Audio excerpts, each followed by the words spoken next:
This is Orsi, official old guy at oldguytalkstome.com, a podcast dedicated to helping older guys create kick-ass lives for themselves and those that they love. It's for women too. Each week, I bring you a special guest to help you create that life that you imagine for yourself and those that you love. We talk anti-aging medicine, personal growth, relationships, and sex, vices, and other topics that many don't want to talk about but need to.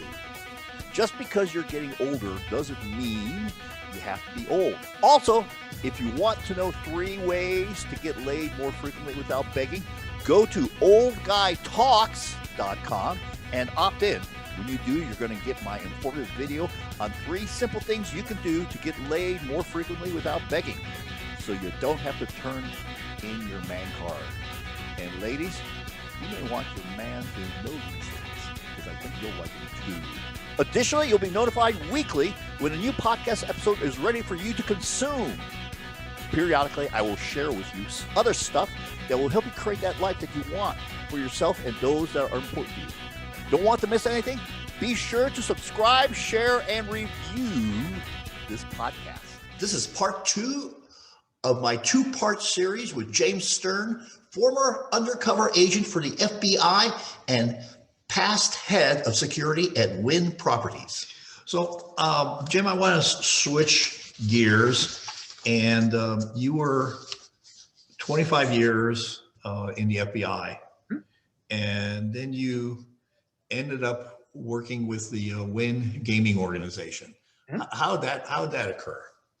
I was in charge of Asian organized crime for the FBI at FBI headquarters, and the retired FBI agent who was working for Steve Wynn and Wynn Resorts called and said that, "Hey, look, I'm leaving this job. Are you interested in it?" And I thought, I told him typically Wynn Resorts and Steve Wynn will hire somebody much higher ranking in the FBI than me. I was a mid-level manager. So I said, sure, I'd be interested, but I probably won't get the job like that. You know, after 25 years in the FBI and 3 years in the Army and 3 years in the Army Reserves, I was ready to try the private sector. And I applied, I interviewed, and they hired me. I was as shocked as anybody that I got chosen over some other people who were much higher. So primarily is, I think my Asia background helped enhance my kind of qualifications for that job, because they were gearing up at Macau and other places. So an Asia background. So I got hired, and I was there for 12 years. I finally had to leave. Steve Wynn was one of the best bosses I've ever worked for. He's one of the smartest people I ever worked for. And I have all the respect in the world for the executives at Wynn Resorts, both when I was there and currently, who were good people, smart people, dedicated people. And I had a great time in the private sector. So essentially I had 3 jobs in my life: Army, FBI, and Wynn. And they all had various challenges. You know, Army, I was a young teenager. FBI, I grew into that, and I retired at just about 50. And then I had 12 years in the private sector before we all had to transition out when Mr. Wynn was accused of some stuff, which I never saw any of that. And we all ended up either resigning or leaving. But it was a good 12 years. And the people at Wynn Resorts were some of the most smart and talented people I'd ever been around. It was an absolute terrific decade plus to work with that caliber of people in the private sector. Never had a private sector job except that one. No.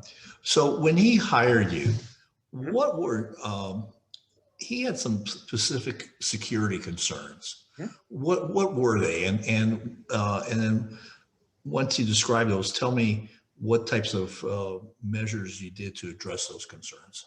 Well, so the casinos generally, especially properties that like the Venetian or MGM, the Wynn, Caesars, they'll go for a law enforcement pedigree type of person to be their corporate security and investigations chief.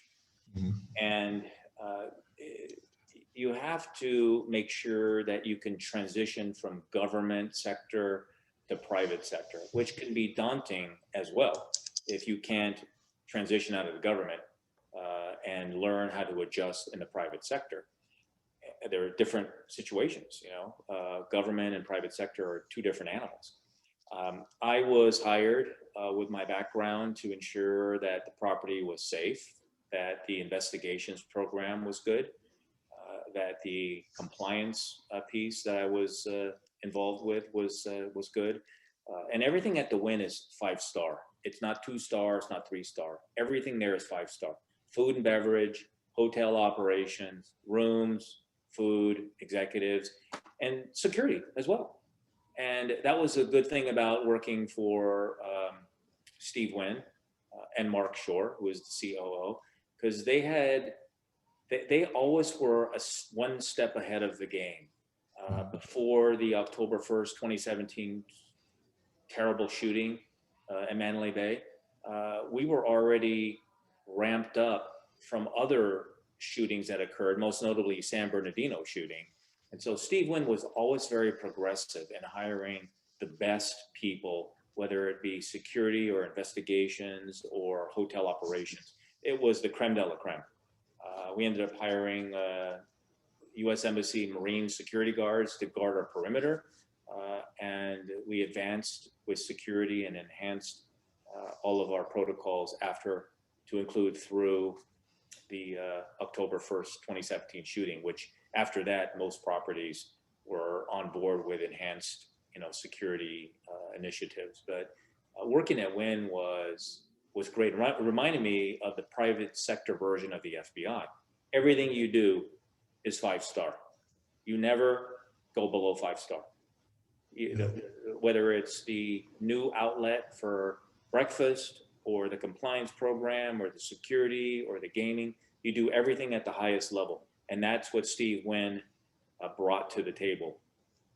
He always demanded 5-star, and I enjoyed it. I learned a lot that I didn't know before. Again, coming from the FBI to a casino, there's a learning curve. But the people that were there, they'd been there for 20, 30 years in some cases. They had advanced all the way through the organization and had virtually, every job you can have, and culminating in them getting an executive title. I learned so much from them because my background was not gaming or hospitality or anything like that, but I would go to those meetings, and every day for 12 years, I'd learn something new.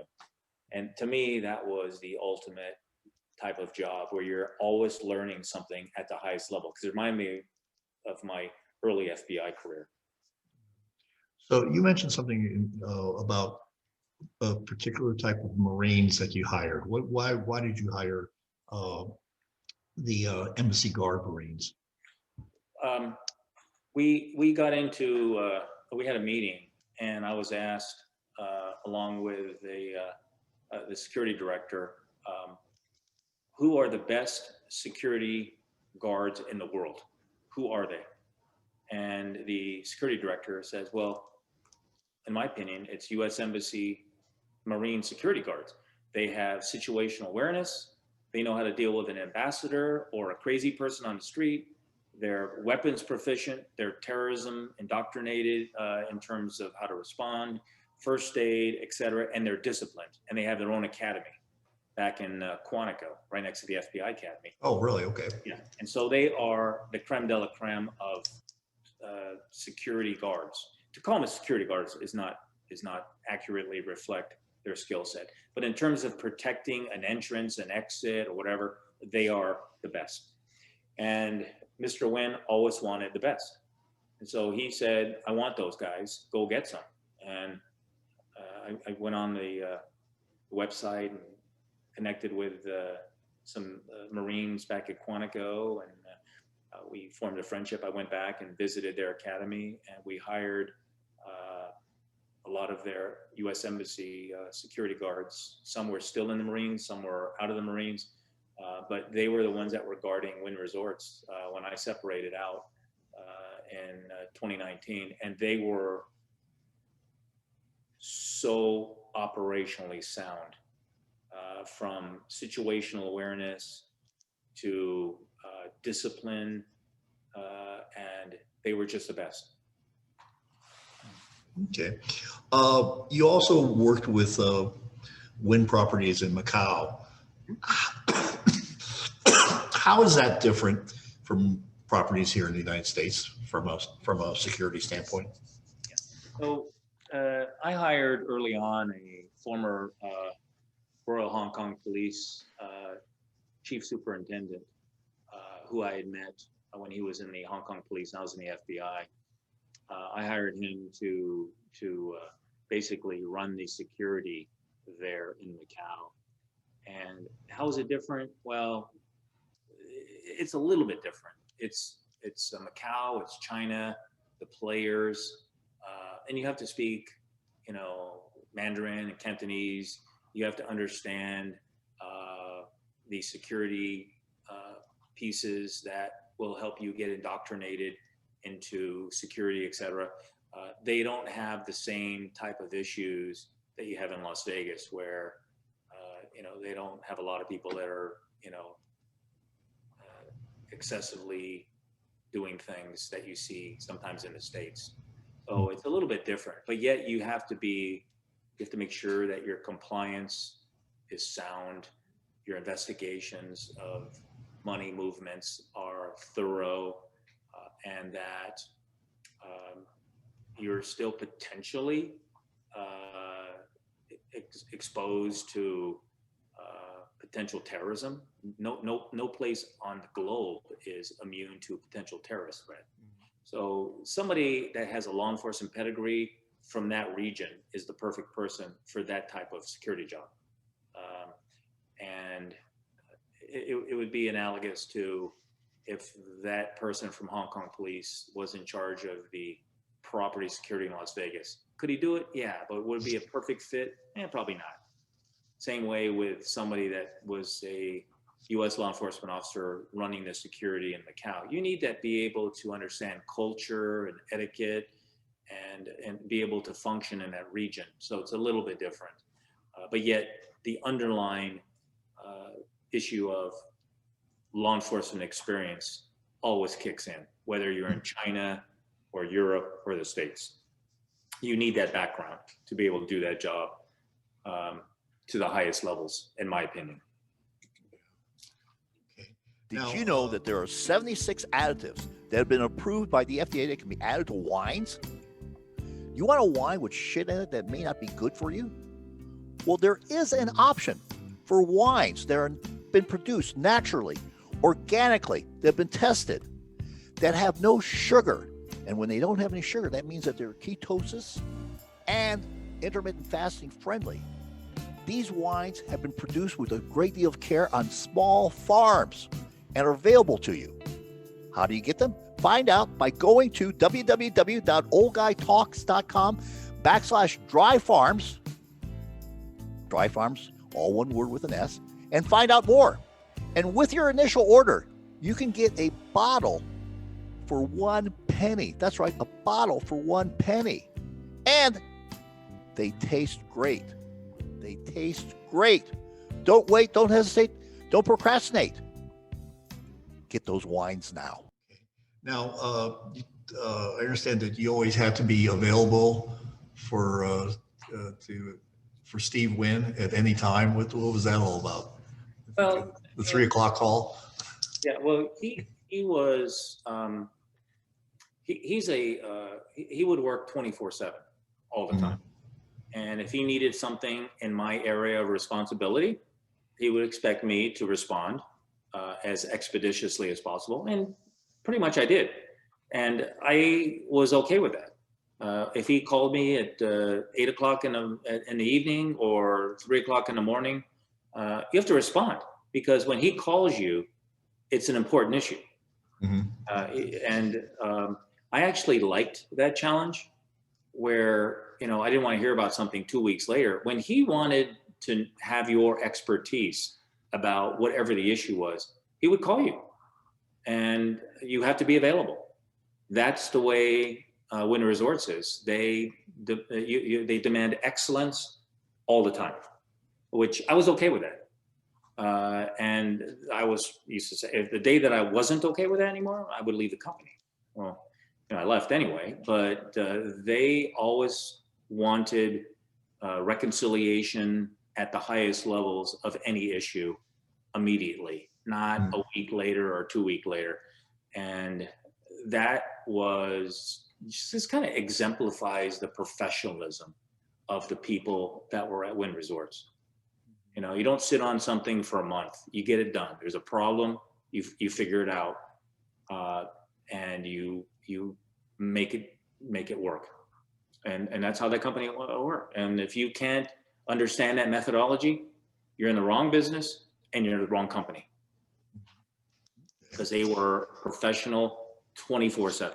And the casino was open 24/7. It's not like it's a bank. That place is, it's going all the time. In China, in Massachusetts, in Las Vegas, and you have to be on your A game all the time. You can't be on your C game. You got to be on your A game. Yeah. Now you are currently working with the gaming industry in Japan, and how is that different from the United States versus China? And what are your concerns about the gaming industry in Japan in the future? Well, the gaming industry in Japan is a new initiative where they don't have gaming in Japan. I think you can pretty much, the only gaming they have is you can bet on horse racing and boat racing, and they've got this game called pachinko, and it's not really betting; it's just kind of game playing. So they don't have any Las Vegas style casinos yet. But the government has issued or passed legislation that they will issue 3 gaming licenses. Other than that, where, when, who is yet to be determined. It's kind of the $64,000 question: is who will get anointed the license? Where will it be? What consortium of Japanese companies and operator will get the license bid? It's still up in the air. The Japanese are very thorough and methodical in everything that they do. I know that. I'm half Japanese myself, and I grew up in that environment. They don't even call it a casino. It's called an integrated resort, IR. They don't use the casino word. Now, integrated resort, the actual gaming piece of the integrated resort is going to be 3 to 4%. So with that, I mean, 97% of the integrated resort will be non-gaming. So it'll be a huge facility with convention space and entertainment, beautiful restaurants, hotels, etc. And it'll also have a small casino. But the casino will be pretty good size overall, because the structure will be so big that 3%, even though it sounds small, relatively speaking, it's still going to be a good sized casino. And the Japanese population, the Japanese government, and Japanese investors, companies, they do worry about organized crime influence into these places where they're going to be in Japan. Yet to be determined again. There's only going to be 3 licenses initially. And they're worried about problem gaming and things like that you see all over with casinos. And the Japanese want to make sure that they don't turn something that is potentially a really good initiative into something that's going to add problems to their society. So they're very thorough in thinking in totality of all the things related to an integrated resort. Jobs, beautiful hotels, entertainment, tourism, all the things that you want, especially in a post-COVID era. And they're doing their very thorough research on everything related to an integrated resort and, of course, the gaming part. So my consulting business in Japan, we consult for a lot of different companies who want to understand more and more about things that I just happen to have, after 12 years at Wynn, an expertise in. And my FBI background on organized crime and my contacts etc. So I bring that piece of the consulting business to my partner, who's an investment banker, and he and I have partnered up. We have several employees now. So we consult for Japanese companies who have formed kind of loose-knit consortiums that want to tie in together to be part of the investment into an IR. Investment, they're estimating it would be over $10 billion US. Wow. A lot of money. That's a lot of money. A lot of money. So they want to make sure that in this post-COVID era and all the inherent issues with organized crime, et cetera, that they are protected, because a lot of these companies are publicly traded Japanese companies, and they want to make sure that their investment or their participation or their entry into this type of initiative, which again, there's no precedent for it. There's never been a casino in Japan. You know, they have them in Singapore and Macau and Vietnam and US, Europe, and all that, but not in Japan. So this is a new phenomenon in Japan, and the Japanese want to make sure that they do it right, and they no doubt will, because Japanese typically will make something better than other places, whatever that might be. Yeah, That's yeah. kind of their mentality. So what's the time frame for opening something like this? Well, it changes, especially the COVID era paused it a little bit. So they're looking at potentially the opening of one in maybe 2028. Okay, so still quite a ways. Okay. Yeah. Oh, yeah. Yeah. Because they're still at almost domino one. The legislation has passed, and had there not been COVID, they'd be up to probably domino 2, 3, or 4. But the 2020 pause, like we've all felt, has not set it back. It just slowed it down. Have they picked any cities, or No. are they? No. So they don't even have locations at this point. No, there's seven locations in Japan that are vying for one of those 3 coveted licenses, which means that 4 are going to get shut out. And there's a lot of different consortiums and operators, et cetera, that are posturing for locations. And when you only got 3 locations and 3 licenses, that means that if you have more than 3 that are vying for that license, somebody's not going to get one. Yeah, I'm sure the competition's very stiff, so Sure. That's pretty good. Well, Jim, I want to thank you. I want to thank you for coming on the program and telling us about your story, your history with the Army, the FBI, and then also at Wynn properties. And very, very interesting, very informative, and learned a lot about stuff that people normally don't know about the gaming industry, about the FBI, and about the military. So I really appreciate you taking the time and coming on our program. It's my it was really my pleasure and honor to be on I've never been on a podcast before, but I'm so happy that I was invited, and I sincerely appreciate being on here. All the best to you and all the listeners. Everybody stay well, and all the best. All right. Well, thank you. This is Oris, the official old guy at oldguytalkstome.com. Remember, it's all about creating a kick-ass life for yourself and those that you love. And be sure to subscribe, share, and review. Until next time. Thanks for joining me on this podcast. If you like what you heard and learned, then be sure to do 3 things. 1, subscribe so you don't miss the next episode. 2, share this with someone who may need to hear it also, and it may be your significant other. And 3, review it. Give me a good review. If you didn't like it, give me a bad review. I don't care. Just review me. And be sure to get my free video on 3 ways to get laid more frequently without begging. Opt in at oldguytalks.com. Don't be that guy that just takes in the information. Take action. Without action, you're not going to get the results you want.